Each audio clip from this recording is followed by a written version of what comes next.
Libro de Apocalipsis, capítulo 2, versículo 8 al 11. Quiero hablarles sobre la iglesia de Esmirna, que aparece ahí.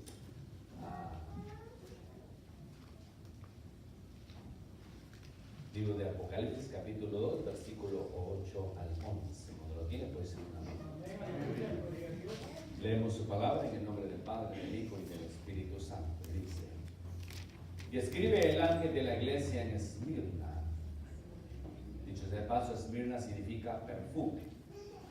El primero y el postrero, el que estuvo muerto y vivió, dice esto: yo conozco tus obras y tu tribulación y tu pobreza, y la blasfemia de los que dicen ser judíos y no lo son, sino sinagoga de Satanás. No temas en nada lo que vas a padecer. He aquí el diablo echará a algunos de vosotros en la cárcel para que seáis probados, y tendréis tribulación por 10 días. Sé fiel hasta la muerte, y yo te daré la corona de la vida.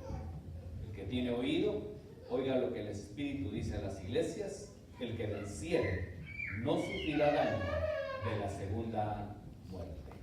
Padre, tu palabra es hermosa. Pedimos que bendigas nuestras vidas, bendigas, Señor, nuestros corazones, y que tu palabra, Señor, quede en cada uno de nosotros, en el nombre de Jesús. Amén y amén. Puede tomar su lugar en el lugar. Esta semana nació el deseo en mi corazón de hablarles acerca de esta iglesia, basado en unas fotos que encontré. Estaba limpiando la parte de la oficina, poniendo unos libros, y me subí hasta la mera parte de arriba y limpié algo que había ahí. En eso vi en una mera esquina que había un sobre. Yo dije, ¿será dinero? Pero no era dinero, era más que dinero. Lo abrí y encontré unas fotos donde está el día que se empezó prácticamente la construcción de la iglesia.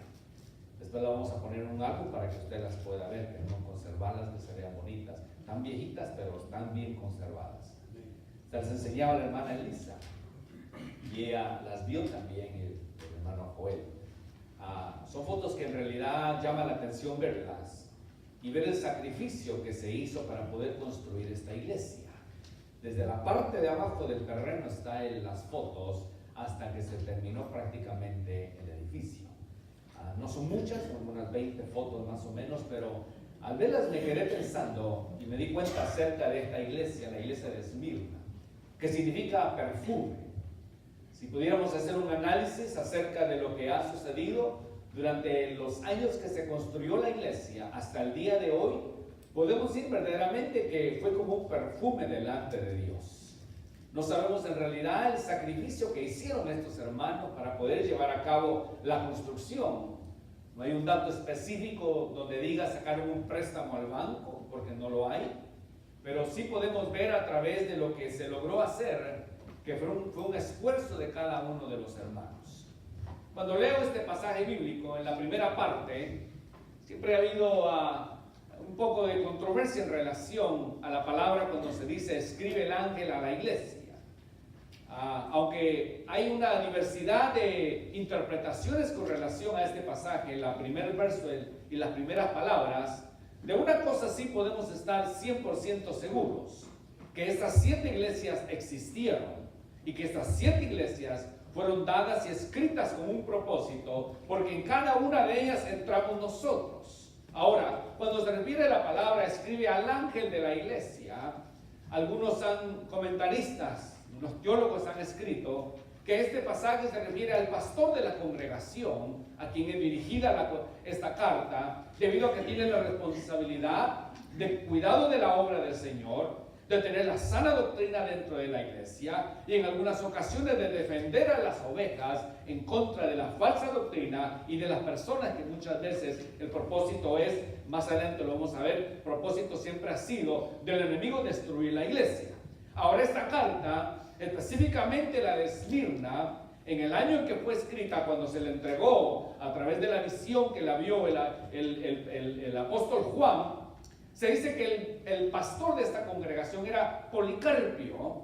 Policarpio fue uno de los ancianos de la iglesia, la cual tomó la responsabilidad de la iglesia y llevó a cabo el trabajo de la obra del Señor, de levantar desde abajo, podemos decir desde los cimientos hasta la construcción de la iglesia. Pero en la historia nos revela uno de los problemas más grandes que ha existido a través de todos los tiempos, donde cuando se empieza una construcción, muchos sabemos, especialmente en nuestras comunidades, muchas iglesias se han hecho a través de tamales que se venden, de eventos que se hacen, de diferentes cosas en el pueblo de Dios, hasta de burritos y cuántas cosas se ha logrado vender para que los templos sean construidos. Ahora, Policarpio, quien era el pastor de esta congregación, había sufrido una de las cosas más terribles que cualquier ser humano podemos decir puede llegar a sufrir, es ser despojado injustamente de sus propiedades. ¿Cuál era la razón por la cual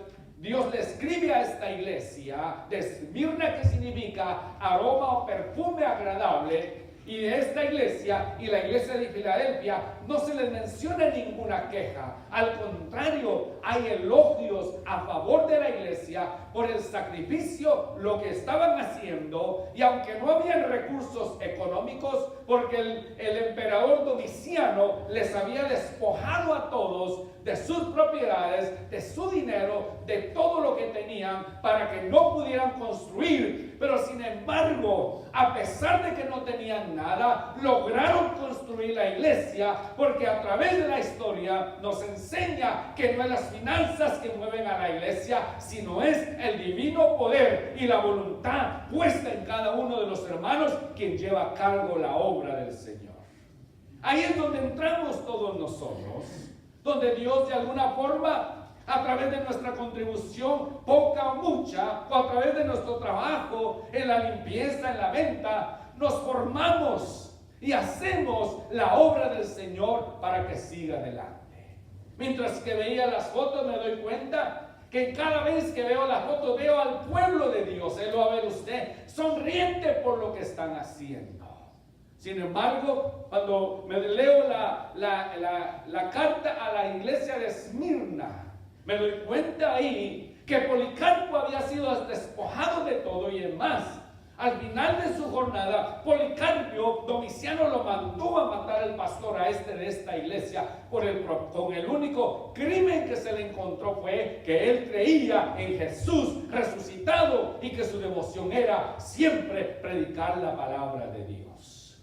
Ahora nosotros nos ha tocado vivir en una época, podemos decir, en el siglo XXI, the Enlightenment Year, that's what we call it. El año de las luces, el año de la comunicación, el año que las noticias nos llegan al pie de la letra. En segundos que suceden las noticias, nosotros las recibimos en los teléfonos. En el momento que están sucediendo en vivo, en algunas ocasiones ponemos CNN y nos damos cuenta de todo lo que está pasando. Pero hay muchas cosas detrás de la cortina que muchas veces nosotros no sabemos. En 1991, en China, un pastor fue ejecutado. ¿Cuál fue el crimen que se le encontró? Que estaba predicando la palabra de Dios. En Sudán, por ejemplo, cientos de mujeres son despojadas de sus hijos y son vendidas los niños en esclavitud. ¿Cuál es el crimen? Que cada uno de ellos profesa la fe en Jesucristo.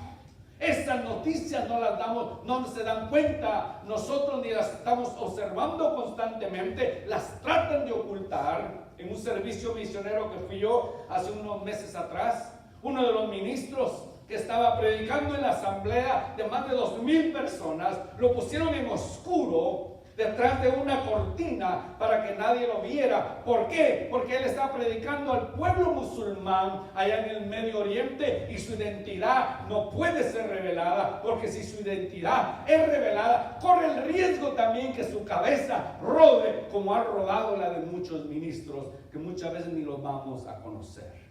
Jesús le entrega esta carta a esta iglesia, aroma agradable, perfume agradable, para que la iglesia comprenda que todo lo que se hace en el servicio de Dios llega como un aroma agradable ante la presencia de Dios. Solo escribe al ángel, hablándole a Policarpio, que es el pastor de la iglesia, también le escribe y le recuerda algo y le dice: el que estuvo muerto, pero vive. En otras palabras, todavía Dios sigue viviendo aún en nuestros medios. Todavía Dios se mueve dentro de nosotros. Porque hemos llegado a entender que nuestro Señor Jesucristo no se quedó en una tumba. Al contrario, mientras que la rueda daba vuelta a esa piedra y rodaba, de igual forma nacía la esperanza para la iglesia. Y le recuerda a la iglesia: el que estuvo muerto, pero está vivo. Nosotros componemos la iglesia.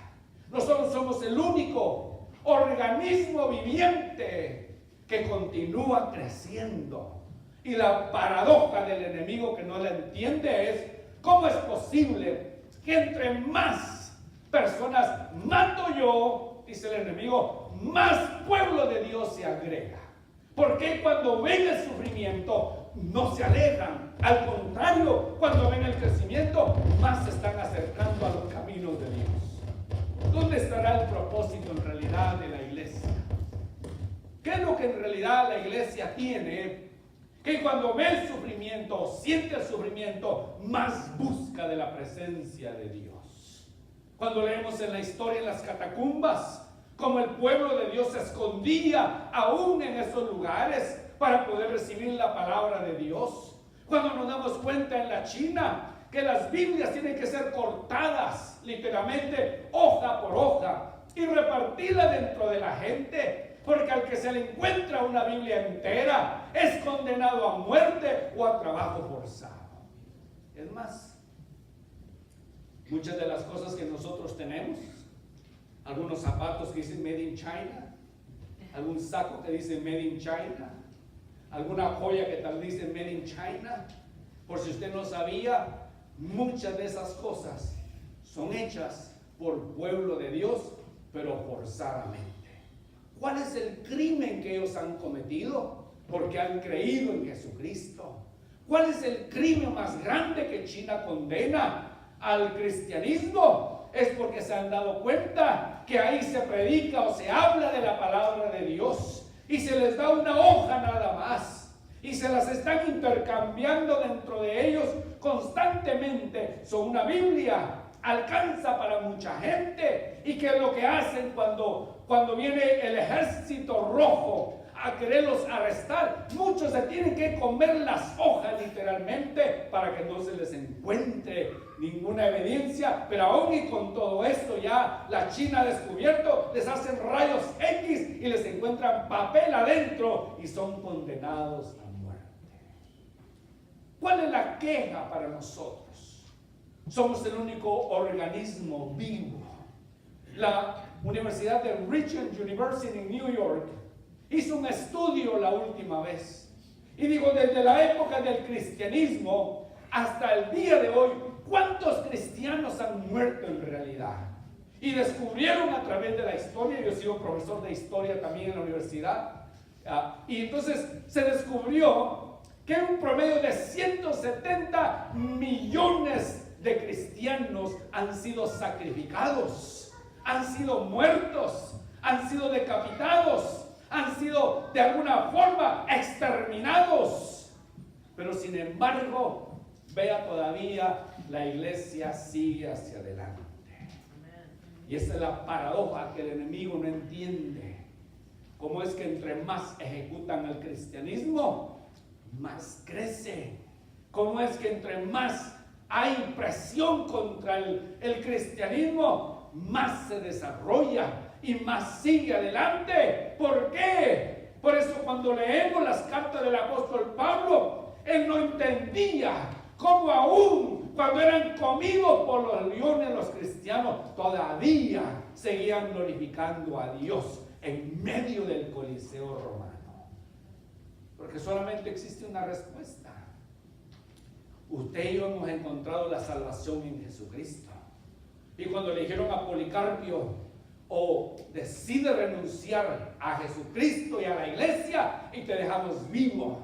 Y la respuesta de Policarpio, antes de ser decapitado por el emperador Domiciano, fue: ¿cómo voy a negar a aquel que me salvó y murió en la cruz del Calvario, y por él soy salvo hoy en día. Y si me toca la muerte, allá en la eternidad, nadie podrá hacer nada en contra mía.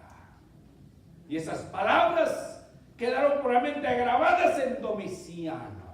Y no tuvo más que remedio que decirle: córtenle la cabeza a Policarpio. Y su cabeza rodó también, pero el evangelio siguió rodando todavía. Y eso es lo que sucede en nuestros medios. Todavía nosotros no hemos descubierto lo que es verdaderamente un sufrimiento. No hemos tal vez alguna vez nosotros experimentado lo que es una persecución. Sin embargo, en la historia nos recuerda de que la historia nos dice cuántas cosas han sucedido a través de la iglesia y lo que se espera también aún más adelante. Número 2, versículo 9. Dice: yo conozco tus obras. Cada uno de nosotros, hay cosas que nosotros observamos que usted hace y hay cosas que observamos que usted no hace. En otras palabras, hay hermanos que hacen más de lo que se les ha pedido hacer. Sin embargo, cada una de las obras, el trabajo, el sacrificio que hemos hecho cada uno de nosotros, tal vez no sea escrito en un libro. Desde que veía las fotos me doy cuenta de un grupo de hermanos que no sabemos ni quiénes son. Tal vez nunca los conocimos nosotros. Son fotos de 1960 y 1961. Algunos de nosotros no habíamos ni nacido todavía. Sin embargo, ya veíamos en este grupo de hermanos el trabajo que estaban haciendo. Sin embargo, ya veíamos en ellos la disposición para hacerlo. Y a través de la historia, el tiempo que usted lleva en la iglesia, amado hermano y hermana, dirá usted: ¿qué habré hecho yo por la obra? ¿Cuántos años tiene usted o yo sirviendo al Señor? ¿Qué he hecho yo en realidad por la obra del Señor? Tal vez usted sentirá que lo que ha hecho no es suficiente. Tal vez usted sentirá que lo que ha dado no es suficiente. Pero la Biblia nos enseña y nos dice que Dios conoce nuestras obras, cada una de las cosas que nosotros hacemos, aunque los nombres de estos hermanos que hicieron la iglesia, nunca sepamos todos los que trabajaron, pero de una cosa sí sabemos, que Dios escribió cada una de las cosas que ellos hicieron. Esmirna levantó la iglesia sin dinero, los despojaron a ellos de todo, les quitaron todas sus posesiones, aún en la pobreza lograron levantar la iglesia. Porque Dios lo que demanda de nosotros, amada iglesia, es fuerza y voluntad. Cuando hay fuerza y voluntad y agradecimiento a Dios, nosotros buscaremos de dónde se construye la iglesia. Cuando la iglesia se empezó a construir en Guatemala, me acuerdo que el pastor decía, porque todos éramos pobres, no teníamos nada. El pueblito es demasiado chiquito, bueno, ahora es grande, era demasiado chiquito. Y me acuerdo que él decía, traiga aunque sea un bloque traiga, pero traiga algo el siguiente domingo. Y nosotros teníamos un señor que trabajaba al lado, no me acuerdo su nombre de él, un señor que trabajaba al lado, y me acuerdo que él hacía blog, y venían de diferentes partes a comprarle, porque el blog de él no se quebraba, lo transportaban hasta el Petén. Me acuerdo que decía que venían trailers a recoger blog de parte de él, porque no sé qué le echaba a la arena, que aunque el camión se moviera, el blog llegaba entero hasta allá. Me acuerdo que nosotros íbamos con el Señor y decía, ¿cuánto nos vende un blog? Y en aquel entonces no me acuerdo la cantidad, pero sí me acuerdo que en la casa decíamos, a ver cómo le hacemos para juntar uno, pero tenemos que llevar un blog a la iglesia. Y el día domingo no sé cómo logramos hacer, y ahí íbamos cargando el blog nosotros, un blog que es chiquito, pero ahí lo íbamos cargando, y llegamos a la iglesia y decíamos, aquí está nuestro bloque. Al mes siguiente decía, tráigame una varilla de hierro. Y ahí íbamos todos otra vez a ver cómo le hacíamos para conseguir una varilla, cada uno por familia, hasta que se fue juntando todo ya cuando el pastor vio todo, dijo, ahora necesitamos, ¿quién va a construir esta iglesia? Y un hombre que no creía en Dios, que no quería nada con Dios, que muchas veces se le habló del evangelio, rehusó servir a Dios y dijo, no, yo no voy a hacer nada, ni me voy a entregar, ni voy a buscar nada de Dios. Pero mi mamá le dijo, David, ¿por qué no construyes? Vos, decimos, vos, ¿por qué no construyes la iglesia? Vos sabés cómo hacerlo. Y mi papá dijo, la construyo con una condición: no quiero que nadie me vaya a hablar a mí de las cosas de Dios.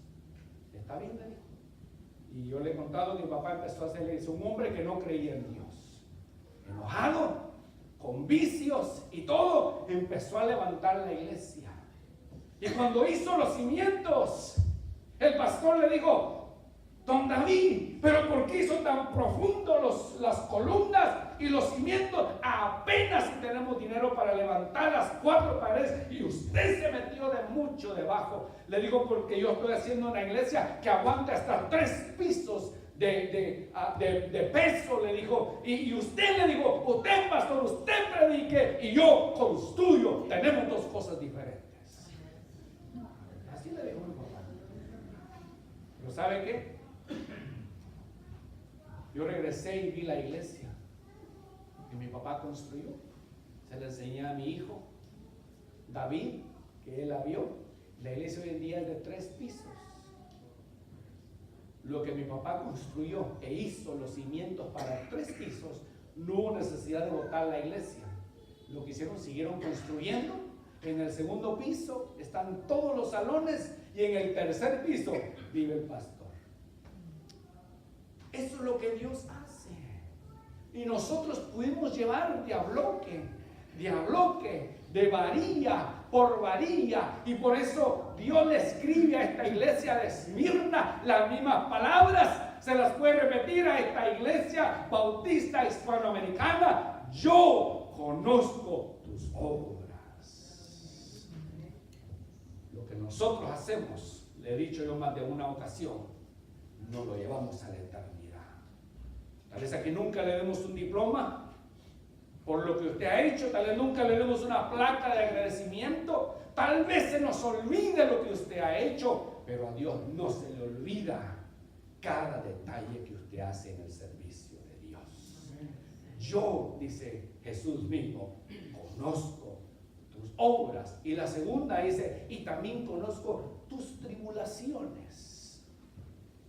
Tus tribulaciones yo las conozco también en todo aspecto. Es más, la palabra tribulación es una palabra que se escribe chiripis, que significa put pressure under the people. Significa ponerle presión a la gente. Significa literally like you want to squash somebody. Como que va a apachurrar literalmente a alguien. En otras palabras, por una parte están construyendo, lo están haciendo de voluntad, pero por otro lado tienen a Domiciano encima, que lo poquito que tienen se los están quitando, lo poco que llega a su mano se los están arrebatando, lo poco que os pueden dar, aún y con todo eso se los están quitando literalmente. Muchos, dice la historia, terminaron en la calle, terminaron sin dinero, terminaron sin nada, pero mantuvieron la devoción en seguir el reino hacia adelante, porque la tribulación es dura y es fuerte, pero el amor a Jesucristo tiene que ser más grande todavía. Amada iglesia, nosotros no sabemos todavía lo que es eso. Vea, métase a YouTube y ponga cristianismo en los países musulmanes. Y usted va a dar cuenta que literalmente antes de pasarle un video, le ponen ahí, este video es gráfico, se recomienda discreción. Y usted le hace clic ahí, y usted se da cuenta que gente literalmente la sacan de la iglesia, le rocian gasolina y les prenden ahí enfrente de la gente para que no se vuelvan a meter a la iglesia. Eso es lo que se ve en esos lugares. Nosotros todavía tenemos la bendición que le llamamos libre en religión, libre en hablar, freedom of speech, freedom of religion. Tenemos todavía esta bendición.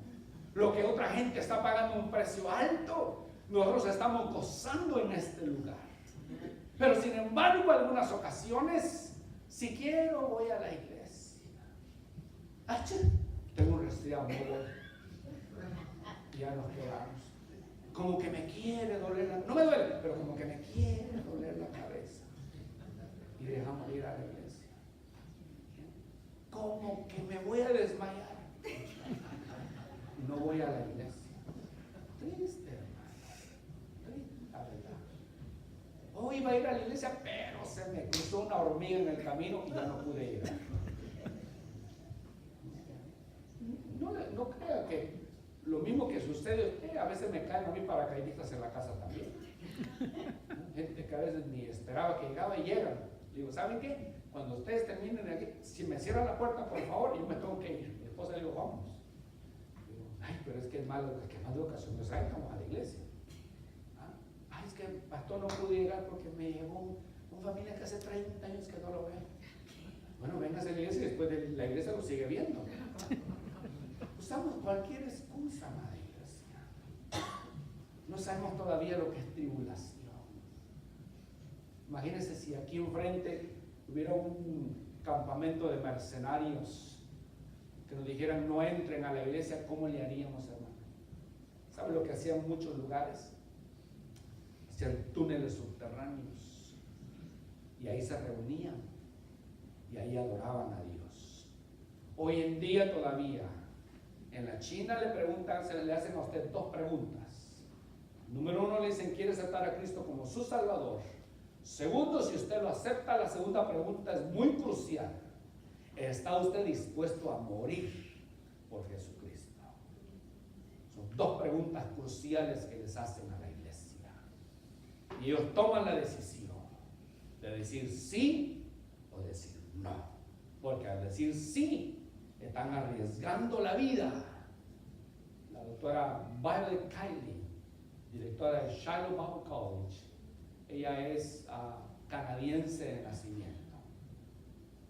Doctora Violet dijo una ocasión, cuando yo viajo a la China, siempre viajo con pasaporte canadiense. Y la razón es que los americanos los revisan, pero lo revisan porque lo revisan. Todo. A los canadienses no mucho, estaba hablando de los 80s, cuando estaba empezando mi bachillerato. Dice, a nosotros no, dice. Nosotros no nos revisan los canadienses. Y sin embargo, como tengo esa bendición, aquí en el saco me han hecho un montón de bolsitas. Ahí llevo tratados, llevo nuevos testamentos. Y cuando paso por los aeropuertos, dice, voy sudando, voy nerviosa, porque si me va a encontrar algo escondido, yo sé que me toca ir a la cárcel. Y así es como de contrabando ha logrado entrar la literatura cristiana. Yo conozco tu tribulación. Yo conozco todos los problemas, las circunstancias. Dios nunca ha estado ajeno ni se ha separado nunca de la iglesia. Además, el que escribió esta carta, producto de que era un hombre que había seguido a Jesús, Juan, el apóstol, fue enviado una caldera de aceite hirviendo, lo metieron ahí adentro y milagrosamente sobrevivió. El emperador lo mandó a la isla de Patmos para que muriera ahí, y sin embargo metido en un hoyo. Dice la tradición que todos los días bajaba un ángel del cielo con un aceite y le ungía su cuerpo por las llagas que le había dejado el aceite, pero ahí recibe una de las más grandes revelaciones para la iglesia, porque ni aun el mismo enemigo puede parar la obra de Dios, y no podrá detener la obra de Dios, porque esto no es un club, esto es el pueblo redimido con la sangre del Cordero de Dios. Y cuando le pullaban con la lanza en la cruz y brotaba agua y sangre de su cuerpo, empezaba el nacimiento de un pueblo redimido llamado eclesía, que significa los llamados. llamados de afuera, que ahora pertenecemos al pueblo redimido por la sangre del Cordero de Dios. Continúa diciendo: conozco tu pobreza, pues eres rico, y la blasfemia de los que dicen ser judíos y no lo son, sino sinagoga de Satanás. Siempre en Cuba, cuando Fidel Castro tomó el control, no solamente tomó el control del gobierno, sino tomó el control completo de todos, incluyendo a la iglesia. Llegaron a la iglesia y le dijeron: ¿cuántos miembros tiene esta congregación? Un ejemplo aquí, 70 miembros, ¿ok? 70 miembros nada más, dijo. No puede crecer esta iglesia. Si tiene 70, con 70 se queda. Iban a otra iglesia. ¿Cuántos miembros tiene aquí la iglesia? 20. 20 tiene, con 20 se queda, ya no puede crecer más la iglesia. Y lo que hizo Castro para asegurarse, conversaba con el superintendente de las asambleas de Dios de Cuba. Dijo: lo que tuvo que hacer Castro para asegurarse es que metía espías dentro de la iglesia. Le decía a algún hermano: usted no vaya el día de hoy, dígale que yo soy un vecino suyo, y eran gente que sabía que si usted no decía lo que decía, lo mataban, a él y a su familia. Por eso mucha gente desapareció, porque no se prestó a ese juego. Pero algunos le decía: usted diga que hoy no puede ir y que va a mandar a un amigo suyo, para que sean siempre los 20 o siempre los 70. Entraba el amigo supuestamente del familiar que no había podido llevar a la iglesia ese día y decía: yo soy fulano, soy familiar o amigo de él, yo estoy reemplazando porque aquí no puedo ganar más 70, pero quiero tener la oportunidad de ver qué es lo que está pasando acá. Y era un hombre que cantaba, dice. Era un hombre que danzaba también. Era un hombre que muchas veces se paraba y testificaba, pero estaba escondido. Era uno de los hombres que Castro había mandado. Y cuando veía que llegaba 71, lo apuntaba, pasaba el reporte y venían y arrastraban al pastor por la parte de atrás y se lo llevaban, y muchos pastores desaparecieron. A eso se refiere. Que incluso dentro del pueblo que nosotros creemos que es pueblo de Dios, existe también la maldad en el corazón de mucha gente. Y ahí se habían infiltrado también Domiciano. El emperador había mandado espías para ver dónde se están reuniendo. Les quité todo. No tienen casa, no tienen dinero, no tienen ni qué comer. Algo está haciendo esta gente, que en el lugar de ser 10, ahora son 20. Mandaba espías. Y algunos de los mismos judíos se prestaban para ese juego, porque si no cumplían la orden del emperador Domiciano, iban a terminar quemados o comidos por los leones o decapitados. Ellos tenían que meterse, y algunos de los mismos judíos traicionaron también a la iglesia. La traición ha existido, hermanos, desde hace mucho tiempo. Pero sin embargo, dice el hermano de las asambleas de Dios en Cuba, ni eso pudo tener la iglesia. Cuando alguien se quería añadir, lo mandábamos afuera, en los carros abandonados, en los edificios abandonados. Ahí empezaba otro grupito a crecer, y a escondidas se iba. Tenían que tener ciertas claves para poderse comunicar, porque sabían que si los encontraban, terminaban en las cárceles torturados y luego los mataban. Castro, ese hombre va a pagar mucho ahora que se nos fue. Debe mucho. Pero acuérdese que Jesucristo murió por el Papa, como murió también por Castro, como murió por usted y por mí. Si ese hombre se arrepintió antes de morir, la hizo. Pero si no se arrepintió, va a pagar todo lo que hizo. Porque está establecido para el hombre que muera una vez y después el juicio. No hay término medio, no hay limbo, no hay purgatorio. No existe ninguna de esas dos cosas. Por lo tanto, usted y yo nos morimos y vamos a un lugar de reposo a esperar el día en que Dios abrirá los libros para ver si nuestro nombre está escrito en ese lugar. En un minuto más por terminar. Versículo 10. No temas en nada lo que has de padecer. He aquí el diablo echará a algunos de vosotros en la cárcel para que seáis probados y tendréis tribulación por 10 días. Yo le recomiendo algo, amada iglesia. Empiece a practicar el ayuno. Porque tarde o temprano puede que algún día le digan a usted, si usted es cristiano, no se le va a poder vender comida. Usted ya ha practicado el ayuno. No va a tener problema. Yo sé que es difícil. El ayuno es difícil. Si usted logra dominar, usted logra ayunar, hermano, usted tiene un gran terreno avanzado en los deseos de la carne. El ayuno es un arma poderosa también. Y yo sé que es difícil. Dijo una hermana, si no fuera porque no tengo que comer, yo ayunaría. Esa es la intención, ¿verdad? Que la idea es abstenerse y sacrificar la carne. Eso es. Ahora entra en una etapa. Domiciano no solo había matado a Policarpio, había traído gran aflicción, gran tribulación a la iglesia de Esmirna. Les había despojado de todas sus cosas. Dentro del pueblo de Dios, podemos decir en el entonces los judíos, habían habido traidores también. Ahora viene una quinta cosa que le viene a la iglesia. Y dice, van a tener tribulación por 10 días. 10 días va a ser tribulación en su vida. Yo no sé si usted ha pasado alguna tribulación en su vida y cuánto es lo que más usted ha aguantado. A veces decimos, ¿verdad? Tengo un dolor de cabeza que no lo aguanto. Tengo 1 o 2 días, 3 días con dolor de cabeza.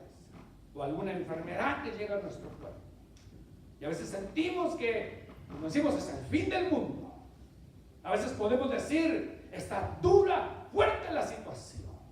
O algunas ocasiones, algunos hemos perdido el trabajo. Y usted sabe que volver a recuperar 1 o 2 días de trabajo le toma a uno bastante tiempo. Dice Princeton University, es un estudio. Dice que por cada día que una persona pierde de trabajo, se atrasa un promedio de hasta 3 meses para recuperar ese día. 1 día de trabajo. Estamos hablando de nosotros los que vivimos al día, ¿verdad? Donde cheque que entra, cheque que sale. ¿Verdad? Ahora, los millonarios allá, pues, eso es su problema de ellos. Está hablando de la gente en general. Dice, 1 día le toma 3 meses a una persona recuperarse. Porque algunos dicen, ¿y cómo hacen para ir a trabajar? Los que trabajan en la madrugada y se levantan a las 3, 4, 5 de la mañana, y escucho y le preguntan, ¿y cómo hace usted para levantarse a esa hora? Y la respuesta que he escuchado, un poquito graciosa, pero no sé si es la verdad, dice, me acuerdo de todo lo que debo y me levanto corriendo. Porque si yo no lo pago, ¿quién lo paga? Dice aquí que no solo han pasado estas 4 cosas en sus vidas, pero le viene una quinta. Y tendréis tribulación, dice, por 10 días. 10 días. Imagínese usted no trabajar por 10 días. Sin pago, por supuesto. 10 días sin. ¿Cuánto le tomaría a usted recuperarse de esos 10 días? Imagínese que usted no coma por 10 días. Nada de comida. Solamente agua. El agua sí es necesaria para el cuerpo. Imagínense que por 10 días nada más, usted tomando agua, porque está, que no hay comida, no, hay que ayunar, 10 días. Y es un número específico precisamente, no es un número figurativo. Entonces descubrí que usted puede pasar más de 10 días, la mayoría. No sé cuándo fue la última vez que usted ayunó. Pero no sé si al tercer día usted sintió que todo le daba vuelta. Usted soñaba elefantes rosaditos. Usted mordía la almohada pensando que era una hamburguesa la que le estaba comiendo. Pero dice que si usted no está acostumbrado, usted al cuarto o quinto día le puede dar un desmayo, porque no está acostumbrado. Esto es un proceso. 10 días es difícil llegar para mucha gente. La Biblia nos enseña en el libro de Santiago que Dios nunca nos dará una carga más de la que usted puede llevar. Dios le diseñó a usted el cuerpo, hermano, para dejar de comer exactamente 40 días. Usted puede aguantar, literalmente su cuerpo puede aguantar 40 días sin comer. Tiene que tomar agua, sin comer. Lo que sucede es que el mismo cuerpo tiene las mismas vitaminas y proteínas y comida vieja, y por cierto, adentro. Y lo que sucede es que cuando usted empieza en un ayuno, el cuerpo automáticamente empieza a despedir las vitaminas que usted ya tiene adentro. Todas las proteínas, vitaminas, minerales, todo está dentro del cuerpo. Como el cuerpo ya no está recibiendo, después del cuarto o quinto día empieza el cuerpo a despedir su misma vitamina, o sea, la reserva que tiene su cuerpo. Después de 15 días, usted empieza a sentir un sabor a metal en la boca. Y eso es muy normal. Y es porque ahora el cerebro está mandándoles señales como diciendo apúrense porque el cuerpo se le está acabando lo que tiene. Después de los 30 días, usted ya no siente el sabor a metal. Ahora siente un sabor como a jugo de naranja en la boca. Digo porque no para verificarme, pero yo he llegado hasta los 43 días. Y entonces me he dado cuenta que entonces ya siente como un jugo que está bajando. Y es porque el cerebro ahora le está diciendo que está despidiendo las últimas vitaminas que el cuerpo tiene, las está forzando a sacarlas. Porque de los 40 en adelante es como cuando usted juega fútbol. Los que han jugado fútbol aquí, ¿verdad? Levante la mano, usted juega fútbol. Usted sabe que son 2 de 45 minutos, ¿verdad? Y si quedaron empatados se van a 2 de 30, ¿verdad? Ok, ¿sabe por qué ya no pueden avanzar más de 2 de 30? Porque el cuerpo no aguanta. Después de los 30 minutos, el cuerpo empieza a perder peso. Porque ya la vitamina que tenía los 45 minutos se le acabó. Ahí la desgastó toda. Por eso es que les dan calambres a la gente, ¿eh? Y algunos ya se quedan tirados a medio camino porque la resistencia del cuerpo está solamente para 45 y luego para 30. De igual forma es el ayuno. Aquí le dice, va a venir la tribulación, pero la única arma poderosa que el pueblo tiene es cuando más aguanta, es cuando más se hace fuerte la iglesia. Nos hace difícil entender porque es lo contrario. Debería ser entre más débil es la iglesia, más se debería dar por vencido, pero es lo contrario. Entre más se hace débil el cuerpo físico, más se fortifica el espíritu y la iglesia agarra fuerza, porque donde están 2 o 3 y se animan, juntos pueden sacar la obra hacia adelante. Tendréis tribulación por 10 días. Algunos tienen tribulación de diferentes formas y puede que dure hasta más de 10 días. Pero Dios no le dará una carga más de la que usted pueda.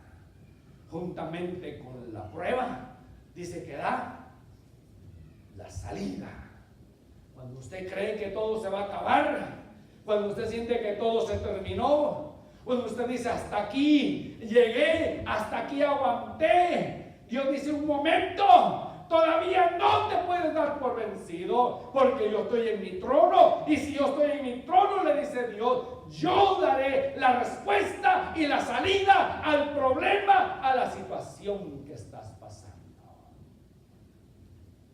Termino con el último versículo, que es la esperanza de todos nosotros, como iglesia aquí, número 6.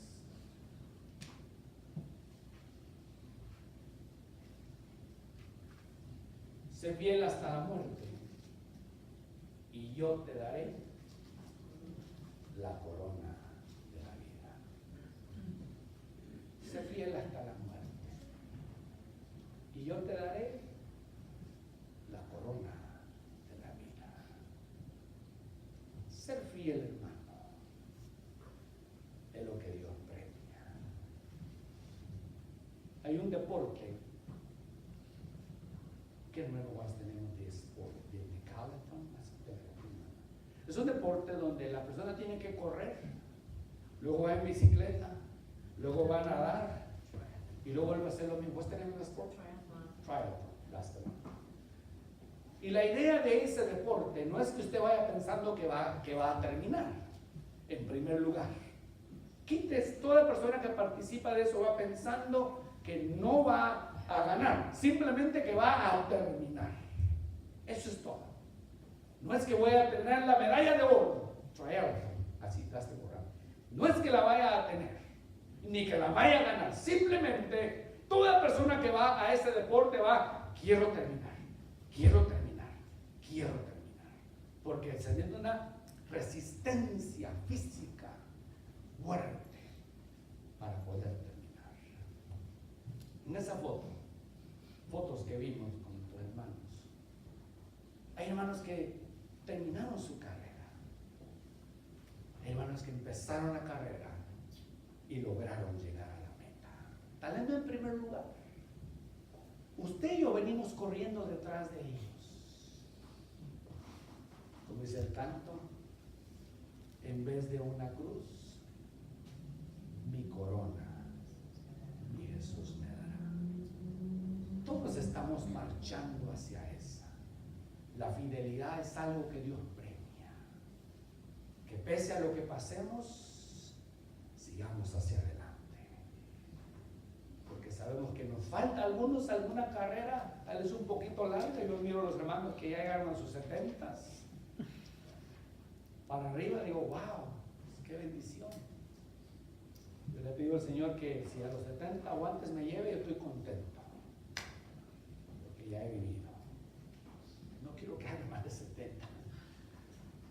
De hecho, mi esposa, vete tú primero, luego te alcanzo. Y si no te vas, te mando. Pero quiero que mi esposa no pasar más de los 70. No. Quiero morir lleno de vida. Mi pastor y mentor Richard Tañón murió a los 72 años de edad y murió lleno de vida. Usted lo veía y tenía una energía, así como ve algunos hermanos aquí, como hermano Méndez,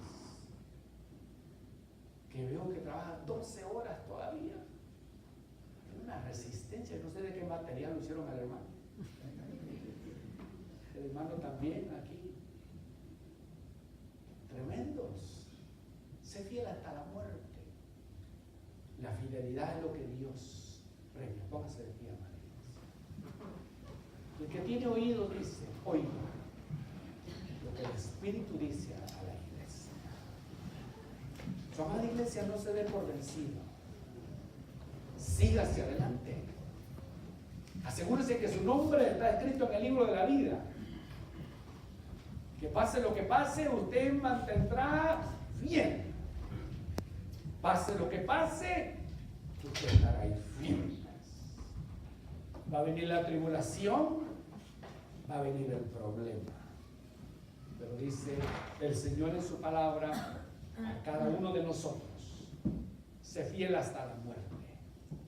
Yo te daré la corona de la vida. Incline su rostro.